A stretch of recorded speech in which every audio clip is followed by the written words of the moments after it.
चित्रकेतु नाम के एक राजा, जिन्होंने सब कुछ था, चित्रकेतु के पास पुत्र नहीं था। एक संत जी से कहा, महाराज बेटा नहीं है, कृपा करो तो बेटा हो। संत ने कहा, राजन तेरी किस्मत में 7 जन्म तक बेटा नहीं है। राजा रोने लगे, महाराज एक जन्म तो काटा कटता नहीं, आपने 7 जन्म की भविष्यवाणी कर दी। क्या करूं, तेरी किस्मत ऐसी है तो मैं क्या कर सकता हूं। महाराज कुछ करो। संत ने भाग्य बदला, एक फल निकाला और कहा, लो अपनी पत्नी को खिलाना, बेटा होगा। और कहा, तुझे बेटा मिलेगा पर याद रखना सुख और दुख दोनों देगा। राजा बोले, ठीक है। बड़ी पत्नी का नाम कृतद्युति था। फल खिलाया, कुछ दिनों बाद वो गर्भवती हुई। समय आया, सुंदर सा बच्चा पैदा हुआ, इतना बढ़िया था। राजा ने गांव में, नगर में घर घर लड्डू बांटे, बेटा हुआ बेटा हुआ, बधाई ले लो बधाई ले लो। खूब आनंद हुआ, उत्सव मनाया।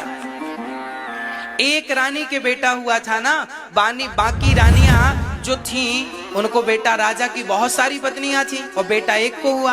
और बाकी पत्नियों के अंदर जलन होने लगी कि राजा उससे ज्यादा प्यार करने लग गए हैं, जिसको बेटा हुआ हमको तो देखते नहीं।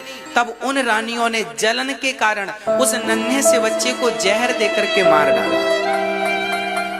आज लोग इसलिए दुखी नहीं है कि हमारे घर खाने को नहीं है, दुख इस बात का है कि पड़ोसी 56 प्रकार का क्यों खा रहा है। दूसरों का उत्कर्ष देखकर, दूसरों की उन्नति देखकर लोग जले जा रहे हैं, मरे जा रहे हैं, परेशान हैं। यही इनके दुख का सबसे बड़ा रीजन है, कारण है। प्रिय भक्तों, उन रानियों ने उस बच्चे को, नन्हे से बालक को जहर देकर जो मारा, बच्चा जहर खाया, सोया, ऐसा सोया जागा ही नहीं। सुबह राजा रानी ने देखा मेरा लाल जागा नहीं, जाकर देखा तो मरा पड़ा। राजा रोने लगे, रानी विधाता को कोसने लगी, विधाता बड़ा निर्दयी है तू, अरे मारना था मुझे मार दिया होता, मेरे नन्हे से बच्चे ने तेरा क्या बिगाड़ा था। अब रानी विलाप कर ही रही थी, तभी वहां देवर्षि नारद जी आ गए। नारायण नारायण।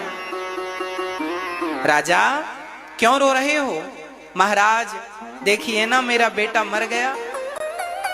नारद जी ने कहा, राजन इस सृष्टि का नियम है, जो आएगा जाना पड़ेगा, आना जाना सृष्टि का नियम है। किस किस के मरने पर तुम रोओगे, और रोने से होगा क्या। अब तो राजा बोले, महाराज मुझे ज्ञान मत दो, बस मेरा बेटा जिंदा करो, ऐसी कृपा करो कि मेरा बेटा जीवित हो जाए, मेरा बेटा जीवित हो जाए, ऐसी कृपा करो। अच्छा ठीक है। नारद जी ने लाख समझाया उस चित्रकेतु को, पर समझ में ना आया। अंत में स्वयं हाथ में जल लेकर नारद जी ने उस मरे हुए बच्चे के ऊपर डाला। वो मृत बच्चा उठकर बैठ गया, खड़ा हो गया, जिंदा हो गया। राजा दौड़ पड़े, बेटा आ, तुझे अपने हृदय से लगा लूं और तुझे ढेर सारा प्यार कर लूं। उस बच्चे ने कहा, खबरदार, पहले ये बताओ आप कौन हैं, आपका परिचय क्या है।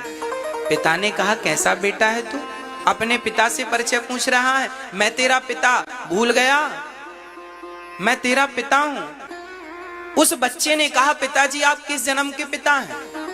अरे मैं तेरा पिता हूं, इसी जन्म का। उस बच्चे ने कहा, पिताजी कितनी बार मेरा जन्म हुआ और कितनी बार आपका जन्म हुआ, किस जन्म का रिश्ता रखते हो।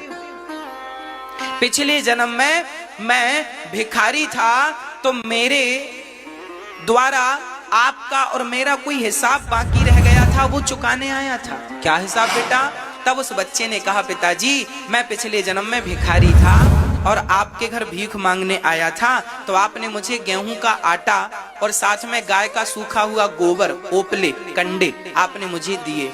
मैंने नदी के किनारे उन ओपलों में, कंडों में आग लगाई, ध्यान नहीं दिया, उनमें ढेर सारी चींटियां थीं, आग लगा दी, सारी चींटियां जल के राख हो गई। और मैंने उसी आग से 5 रोटियां, जो आपने गेहूं का आटा दिया था उसको मैंने गूंथ कर रोटियां बनाई, तो 5 रोटियां बनी। मैंने पिछले जन्म में आपकी 5 रोटियां खाई थी, सो आपका इस जन्म में 5 वर्ष तक आपका बेटा बनके मैंने 5 रोटियों का हिसाब चुकाया है। और मैंने उन चींटियों को जला के मारा था, तो आज वही चींटियां आपकी पत्नियां बन के आई और आज उन्होंने मुझे जहर देकर के मारा है। मैंने तो भगवान को भोग लगाकर रोटियां खाई, तो तो एक जन्म में ही सबका हिसाब चुक गया, नहीं तो पिताजी ना जाने कितने जन्म लेके मुझे सबका हिसाब किताब अलग अलग चुकाना पड़ता। भगवत कृपा से एक जन्म में सबका हिसाब चुक गया।